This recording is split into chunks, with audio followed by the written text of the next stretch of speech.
Hey guys, and welcome back to the channel. So today we're going to look at a problem that I'm sure we all have. And if you're anything like me, and I know you are if you're watching my channel, you deal with a lot of this stuff, right? This is a dirty, greasy motorcycle part. Might be a small engine part, might be a tractor part, might be a car part. But we all go through the same thing. At some point, you gotta clean this thing up. And if you're going to restore it, you really got to clean it up. Now, how do you go about that? Well, most of us have a couple of different options, right? You can use, primitive method, brake clean right out of the can and a lot of rags and clean that way. Maybe you're lucky enough to have a standalone parts washer. I actually have one, but it takes up too much floor space right now in my shop. There's another solution I tried recently, which is a bucket top parts washer. And it's not too bad, but it's still a little bit inconvenient. And I had an idea that I think is going to work, so I figured I'd share that with you today. We'd take a look at it. So let's take a look. All right, so here's my idea. And the beauty of this is I think most of us can do this without spending any money. So I've already got the pump and the brush from my bucket parts washer. Now, a lot of you will probably already have one of these, and if you don't, it's pretty inexpensive to get. So what I'm looking for is an alternative to the bucket, and what we're going to do is take an old cooler, and here's the one I'm going to use, handy size, and we're going to turn that into a little portable benchtop parts washer. And the beauty of this is if it works out right, I can use this all the time. It's not going to take up a lot of space. I can leave my parts washer fluid in my cold shop and not have to worry about it freezing. And I'm not going to spend a nickel today. I'm going to reuse that. And then I'm going to need some kind of a shelf on the inside. So what I think I'm going to do there is take this old piece of Tupperware, which fits in there very well, put it in upside down, drill some holes in the top, put my pump in the bottom, and I think we're going to be good to go. So let's take a look at what's involved here. All right, so here's the cooler that I'm going to use. This is cool. It's about 20 inches across. It's about 14 inches deep this way. And then on the inside, I've got about 9 inches of usable space, which is cool. Most coolers you're going to find are already going to have a drain in them. This one has a hole for the drain, but it must be some kind of accessory, so I'm not going to worry about that, and I'm going to use that later. But it's almost exactly the right size, and really all I need is something to put my parts on while I wash them and keep them out of the fluid. And to do that, we're going to go to my junky piece of Tupperware, which fits in there perfectly.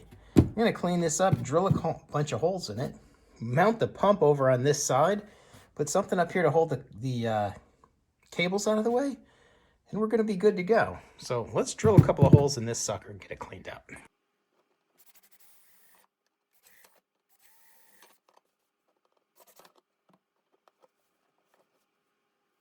All right, so here's my cooler, and here's my piece of Tupperware with my couple of holes cut in it. And I'm lucky enough that this is just the right size that it'll stay in the bottom.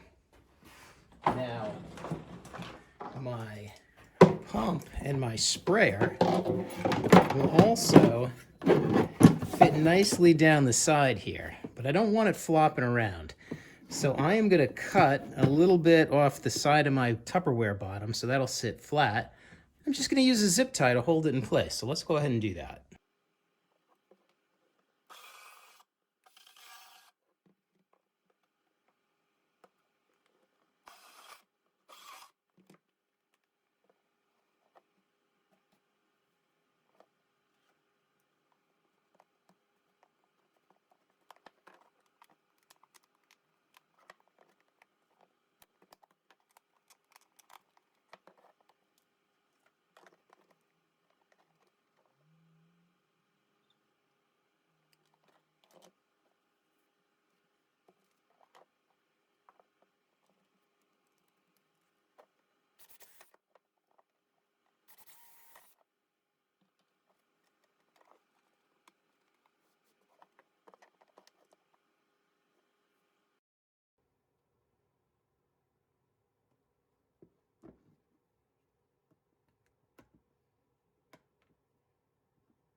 All right, so with the pump secured in the bottom, really the only thing I have left to do is figure out a way to manage my cords here. I need something to hold them up here out of the way so that I can just do my thing.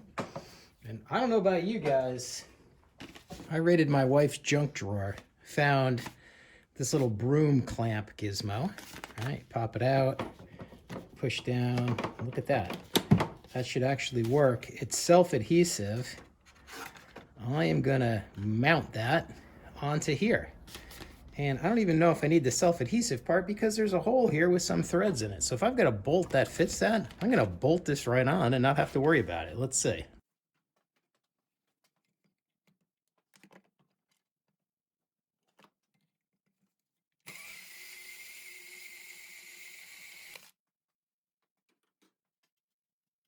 All right, so with the cables up and out of the way, I can now do my thing on my parts, and I should be good to go. So what do we have left to do?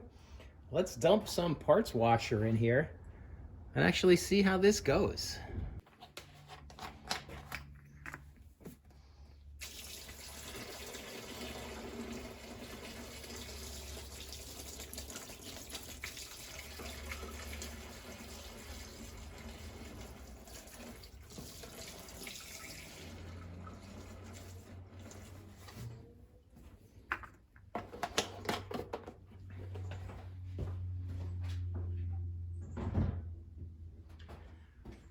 All right, so I've got about 2 gallons of parts washer fluid in there.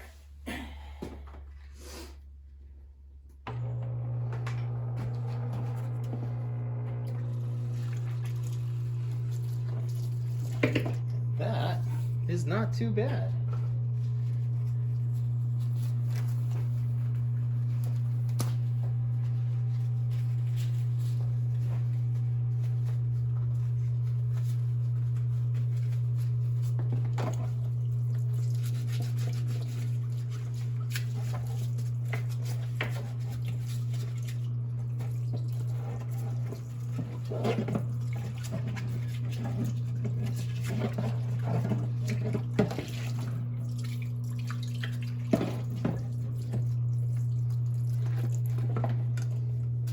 Right.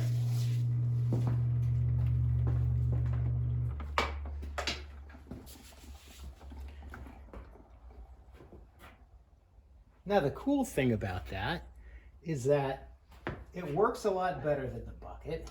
I can leave, a part this size in there when I'm not working on it, and I don't have to worry about that freezing while I'm out here in the shop. I am pretty happy with this so far. All right, and then when you're done, you can just tuck your wand out of the way, take the electrical cord and put a rubber band around it, just secure it up out of the way. Try to secure it up out of the way, closed, and you are good to go. It seems to be missing something. That's much better. And now I've got a spot that I can use some of my extra motocross stickers. You can't beat that. Hey guys, that's gonna do it for today. Hopefully you can do the same thing, spend next to nothing, and make yourself a super cool portable benchtop parts washer. Thanks for watching.